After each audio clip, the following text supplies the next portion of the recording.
Salam sehat sejahtera, jumpa lagi di channel Mata Ketiga. Hari ini kita akan menelusuri sebuah topik yang penuh misteri. Seperti apakah dunia sebelum banjir besar? Mungkin ada yang pernah bertanya-tanya, bagaimana orang-orang menjalani hidupnya sebelum bencana besar melanda? Seperti apakah iklim, geografi, budaya, dan spiritualitas bumi sebelum Tuhan menurunkan banjir untuk menghukum kejahatan di muka bumi? Dalam video ini, kami akan memaparkan beberapa fakta dan misteri tentang dunia sebelum banjir berdasarkan Alkitab, serta sumber sejarah dan ilmiah lainnya. Pastikan untuk menonton sampai akhir, dan Anda akan terkejut dengan temuan-temuan berikut ini. Pertama, ada satu fakta penting yang perlu kita ketahui. Dunia sebelum banjir sangat berbeda dari dunia kita saat ini dalam banyak aspek. Salah satu perbedaan yang mencolok adalah usia manusia. Anda mungkin tidak tahu bahwa manusia sebelum banjir memiliki usia yang jauh lebih panjang daripada manusia setelah banjir. Ya, Alkitab mencatat bahwa para leluhur sebelum banjir memiliki usia mulai dari beberapa ratus tahun hingga mendekati 1000 tahun. Misalnya, Adam hidup selama 930 tahun, anaknya Set hidup 912 tahun, dan kakek Nuh, Metusalah, hidup hingga 969 tahun, menjadikannya manusia tertua yang pernah ada. Adapun Nuh, tokoh utama dari kisah banjir, ia juga hidup selama 950 tahun. Lalu, mengapa manusia sebelum banjir memiliki usia yang begitu panjang? Salah satu teori yang diterima luas adalah bahwa kondisi lingkungan bumi pada waktu itu lebih mendukung kehidupan manusia. Dikatakan bahwa mungkin ada lapisan uap air di sekitar bumi yang secara efektif melindungi bumi dari radiasi matahari dan menciptakan iklim yang hangat dan lembab secara global. Lapisan uap ini mungkin pecah selama banjir, menyebabkan hujan deras yang luar biasa. Setelah banjir, iklim berubah secara drastis menjadi lebih dingin, lebih kering, dan radiasi matahari berdampak lebih besar pada kesehatan manusia, sehingga usia manusia berkurang secara drastis. Aspek lain yang membuat dunia sebelum banjir tampak unik adalah interaksi langsung antara Tuhan dan manusia. Alkitab mencatat bahwa sebelum banjir, Tuhan berkomunikasi langsung dengan beberapa orang, seperti Adam, Kain, Habel, Henok, dan Nuh. Mereka menerima petunjuk, peringatan, janji, dan berkat dari Tuhan. Dan ketika mereka berbuat dosa, Tuhan juga menjatuhkan hukuman dan penghakiman. Selain itu, Alkitab juga menyebutkan bahwa pada masa sebelum banjir, anak-anak Tuhan bercampur dengan anak-anak perempuan manusia yang menghasilkan ras raksasa yang disebut Nephilim. Catatan ini telah memicu banyak perdebatan di kalangan para ahli Alkitab, terutama mengenai siapa yang dimaksud dengan anak-anak Tuhan dan anak-anak perempuan manusia. Salah satu penjelasan yang diterima luas adalah bahwa anak-anak Tuhan merujuk pada malaikat jatuh yang memberontak terhadap Tuhan dan jatuh ke bumi kemudian bersatu dengan perempuan manusia. Dari penyatuan ini lahirlah Nephilim, makhluk campuran yang memiliki sifat malaikat dan manusia. Nephilim dikenal karena kekuatannya, tubuhnya raksasa dan perilaku jahat mereka. Mereka memberi dampak kekerasan dan kemerosotan di bumi yang akhirnya memicu murka Tuhan dan mendorongnya untuk menghakimi umat manusia. Jadi, siapakah sebenarnya malaikat jatuh ini? Mengapa mereka memberontak melawan Tuhan? Untuk memahami hal ini, kita harus mundur ke waktu sebelum penciptaan bumi. Menurut Alkitab, sebelum bumi diciptakan, Tuhan dan anaknya Yesus sudah ada, dan pada saat yang sama, Tuhan juga menciptakan para malaikat. Mereka diciptakan sebagai makhluk rohani untuk menyembah dan melayani Tuhan. Di antara para malaikat, ada satu yang sangat menonjol karena keelokan, kecerdasan, dan kekuatannya. Dia adalah Lucifer, yang berarti bintang fajar. Lucifer adalah kerub yang dihurapi, bertugas menutupi tahta Tuhan dengan sayapnya. Ia adalah pemimpin di antara para malaikat dan memiliki akses ke hadapan Tuhan. Namun meskipun memiliki posisi yang tinggi, Lucifer tidak puas dengan perannya. Ia menjadi sombong dan iri, dipenuhi dengan ambisi untuk sejajar dengan Tuhan. Ia bahkan berhasil meyakinkan sepertiga dari malaikat untuk memberontak bersamanya, berusaha menggantikan Tuhan dan menjadi figur pemujaan semua makhluk ciptaan. Namun, Tuhan yang Maha Kuasa tidak akan membiarkan pemberontakan semacam itu terjadi. Maka, Tuhan mengusir Lucifer dan para malaikat yang memberontak dari surga ke bumi. Sejak saat itu, Lucifer menjadi setan, dan para malaikat yang jatuh pun menjadi setan, di bawah kendali setan. Pemberontakan ini menandai perpecahan di antara malaikat dan memulai peperangan spiritual antara kerajaan Tuhan dan kerajaan setan. Sejak saat itu, perang ini memengaruhi seluruh dunia dan meletakkan dasar bagi peristiwa-peristiwa selanjutnya. Ketika Tuhan menciptakan bumi dan menciptakan manusia laki-laki dan perempuan menurut wujudnya, setan melihat kesempatan untuk membalas dendam kepada Tuhan dan menghancurkan ciptaannya. Ia menganggap bumi sebagai wilayahnya dan Adam serta Hawa sebagai penyusup. Jadi, ia menggunakan ular, salah satu binatang paling licik yang diciptakan Tuhan, untuk menggoda Hawa agar meragukan firman Tuhan. Setan berkata kepadanya bahwa jika ia memakan buah terlarang itu, ia akan menjadi seperti Tuhan, mengetahui yang baik dan yang jahat. Hawa tergoda oleh kebohongan setan, memakan buah itu dan memberikannya kepada Adam. Dengan tindakan ketidaktaatan terhadap perintah Tuhan ini, mereka berdua jatuh ke dalam dosa, kehilangan hubungan dekat dengan Tuhan, dan juga kehilangan keadaan suci dan tanpa dosa yang seharusnya mereka miliki. Lebih buruk lagi, mereka kehilangan otoritas atas bumi dan menyerahkannya kepada setan yang sejak saat itu menjadi pangeran dunia ini. Sejak saat itu, dosa memasuki dunia manusia, membawa kematian, penderitaan, penyakit, kekerasan, ketidakadilan dan pemberontakan terhadap Tuhan. Sejarah manusia kemudian menjadi cerita tentang kejatuhan dan penebusan, konflik dan harapan, penghakiman dan kasih karunia. Pengaruh setan dengan cepat terlihat di antara keturunan Adam dan Hawa. Contoh awal adalah dua putra mereka, Kain dan Habel. Meskipun mereka adalah saudara, sikap mereka terhadap Tuhan sangat berbeda. Habel, seorang gembala, mempersembahkan korban terbaik dari kawanan dombanya kepada Tuhan. Sementara Kain, seorang petani, juga mempersembahkan hasil bumi, tetapi tidak dengan penghormatan yang sama. Tuhan berkenan kepada Habel dan persembahannya, tetapi tidak kepada Kain. Perbedaan ini menimbulkan kemarahan dan iri hati dalam diri Kain. Ia tidak bisa menerima teguran dari Tuhan dan akhirnya membunuh Habel di ladang.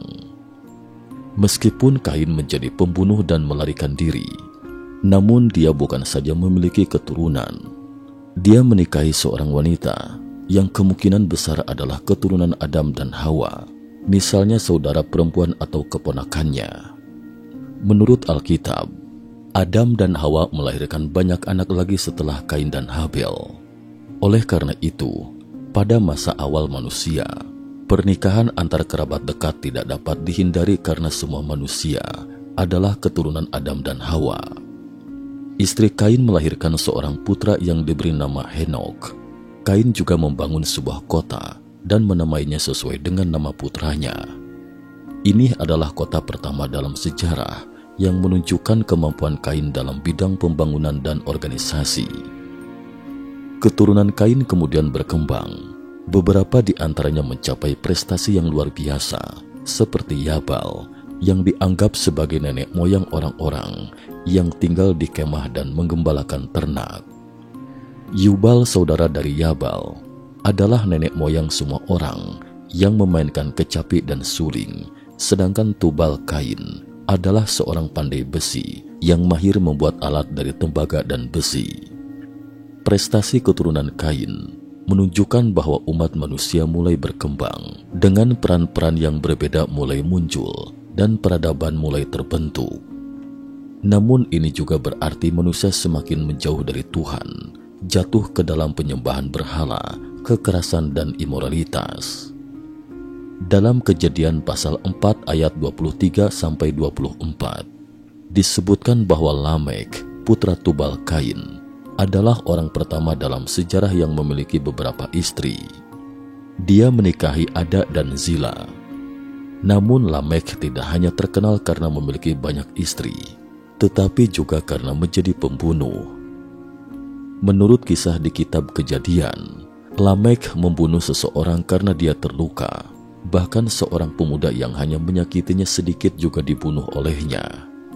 Lamek tidak menunjukkan penyesalan atas tindakannya, malah membanggakan diri di hadapan istri-istrinya, berkata, "Ada dan Zila, dengarkan suaraku.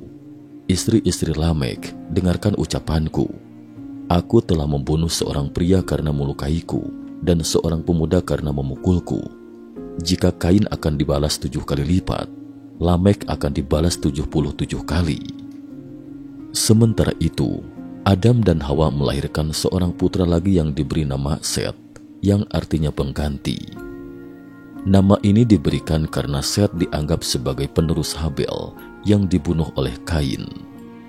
Keturunan Set mewarisi iman untuk berjalan bersama Tuhan. Garis keturunannya mencakup banyak orang yang saleh dan penyembah Tuhan. Set adalah ayah dari Enos, yang kemudian menjadi ayah dari Kenan, yang dilanjutkan dengan Mahalel, Yared, Henok, Matusalah, Lamek, dan akhirnya Nuh. Garis keturunan ini mewakili orang-orang yang takut akan Tuhan dan berjalan bersamanya, yang sangat berbeda dengan keluarga yang memberontak terhadap Tuhan dan mengabaikannya. Di antara orang-orang yang saleh ini, Henok menonjol karena imannya yang luar biasa dan ketaatannya. Alkitab memberitahu kita bahwa Henok berjalan dengan Tuhan sampai Tuhan mengambilnya, sehingga ia tidak mengalami kematian. Henok adalah kakek buyut Nuh dan hidup pada zaman di mana kebanyakan orang hanya meninggalkan catatan kelahiran dan keturunan. Namun, Henok yang berjalan dengan Tuhan menjadi saksi yang luar biasa dan dikenang hingga hari ini. Alkitab juga memberitahu kita bahwa Henok bukan hanya meramalkan penghakiman Tuhan atas orang-orang jahat, tetapi juga sangat menyenangkan Tuhan karena imannya. Dia adalah orang pertama yang diangkat oleh Tuhan dan tidak mengalami kematian, menjadi contoh bagi kita tentang bagaimana mencari Tuhan dan menjalankan kehendak-Nya. Namun Henok adalah pengecualian yang langka pada zamannya. Alkitab menggambarkan dunia sebelum banjir sebagai dunia yang dikuasai oleh keserakahan, kejahatan, dan pengkhianatan. Keluarga tidak lagi menjadi tempat yang damai, tetapi justru menjadi ajang perselisihan. Hubungan antar tetangga penuh dengan eksploitasi dan ketidakadilan. Tuhan melihat bahwa kejahatan di bumi semakin parah, dan pikiran manusia selalu dipenuhi dengan kejahatan. Alkitab mengatakan bahwa bumi telah rusak di mata Tuhan dan penuh dengan kekerasan. Tuhan menyesal telah menciptakan manusia dan merasa sangat sedih. Dia memutuskan untuk memusnahkan semua kehidupan yang telah diciptakannya, termasuk manusia, burung, hewan, dan serangga di bumi. Namun di tengah kegelapan ini, ada seorang yang mendapatkan kasih karunia di mata Tuhan, dan orang itu adalah Nuh. Alkitab menggambarkan Nuh sebagai seorang yang saleh, yang hidup dengan benar di antara orang-orang sejamannya, dan berjalan bersama Tuhan. Iman dan karakternya membuatnya menjadi cahaya terang di zaman yang jahat itu. Oleh karena itu, Tuhan memberikan misi khusus kepada Nuh untuk menyelamatkan umat manusia. Nuh memiliki 3 putra, Sem, Ham, dan Yafet. Tuhan memilih Nuh dan memberinya tugas khusus sebagai penjaga dari awal baru bagi manusia. Tuhan memerintahkan Nuh untuk membangun sebuah bahtera, untuk menyelamatkan keluarganya dan berbagai macam hewan dari banjir besar yang akan datang. Bahtera ini dirancang oleh Tuhan sendiri dan mampu menahan hantaman banjir yang dahsyat. Terkait Bahtera Nuh selengkapnya, sebelumnya sudah pernah dibahas, jadi kami tidak akan mengulang lagi di sini. Berdasarkan catatan dalam Kejadian pasal 9 ayat 1-7, Tuhan memberkati Nuh dan anak-anaknya serta berkata kepada mereka, "Kamu harus beranak cucu dan memenuhi bumi. Binatang di bumi, burung di udara, serangga yang merayap di tanah, dan ikan laut semuanya akan takut dan gentar terhadapmu. Aku menyerahkan semuanya kepadamu. Semua makhluk hidup bisa menjadi makananmu, seperti aku telah memberikan tumbuh-tumbuhan kepada kamu sebelumnya. Sekarang aku memberikan semua binatang sebagai makananmu. Namun daging yang masih mengandung nyawa, yaitu darahnya, tidak boleh kamu makan." Tuhan juga memperingatkan mereka, "Aku akan menuntut balas atas segala kejahatan yang menumpahkan darah, bahkan kepada binatang. Aku akan menuntutnya. Aku juga akan menuntut kepada manusia, kepada siapapun yang membunuh sesamanya. Siapapun yang menumpahkan darah manusia, darahnya juga akan ditumpahkan oleh manusia. Sebab Tuhan menciptakan manusia menurut wujudnya sendiri. Oleh karena itu, kamu harus beranak cucu dan bertambah banyak, serta berkembang biak di bumi." Dalam Kejadian pasal 9 ayat 8-17, Tuhan mengumumkan kepada Nuh dan anak-anaknya sebuah janji penting. "Aku akan mengadakan sebuah perjanjian kekal dengan kamu, juga dengan keturunanmu, serta semua makhluk hidup yang selamat bersama kamu, baik burung, ternak, dan semua binatang liar di bumi. Isi perjanjian ini adalah aku tidak akan pernah lagi membinasakan semua makhluk hidup dengan air bah, dan bumi tidak akan lagi dihancurkan oleh air bah." Kemudian Tuhan berkata, "Aku menaruh pelangi di awan sebagai tanda perjanjian antara aku dengan bumi. Setiap kali awan menutupi bumi dan pelangi muncul, aku akan mengingat perjanjian kekal yang aku buat dengan kamu, serta semua makhluk hidup, bahwa air tidak akan lagi membanjiri dan membinasakan kehidupan. Ketika pelangi muncul di langit, aku akan melihatnya dan mengingat perjanjian kekal ini dengan semua makhluk hidup. Pelangi adalah tanda perjanjian antara aku dan semua makhluk hidup di bumi." Pelangi melambangkan perjanjian Tuhan dengan Nuh dan semua makhluk ciptaan. Setiap kali muncul di langit, pelangi mengingatkan kita akan kesetiaan dan kebaikan Tuhan, menunjukkan bahwa Ia tidak meninggalkan umat manusia, melainkan memberi kita kesempatan untuk memulai kembali. Ini adalah janji Tuhan, bahwa Ia tidak akan lagi menghancurkan dunia dengan air bah, melainkan melindungi kehidupan di bumi. Pelangi tidak hanya mewakili harapan, tetapi juga menunjukkan rencana pemulihan Tuhan terhadap segala sesuatu. Suatu hari nanti, Ia akan memperbarui dunia. Lebih dalam lagi, pelangi mencerminkan kasih karunia Tuhan, melambangkan perhatiannya yang mendalam kepada kita. Kasih ini pada akhirnya dinyatakan melalui Yesus Kristus yang menjadi jembatan keselamatan kita dan membawa kita menuju kehidupan baru yang dijanjikan oleh Tuhan. Sampai di sini, kisah air bah berakhir. Dukungan teman-teman akan membantu lebih banyak orang melihat dan mendapat manfaat dari video ini. Mari kita bersama-sama memperluas pandangan dan pemahaman satu sama lain. Terima kasih atas perhatiannya. Semoga Tuhan memberkati kita semua.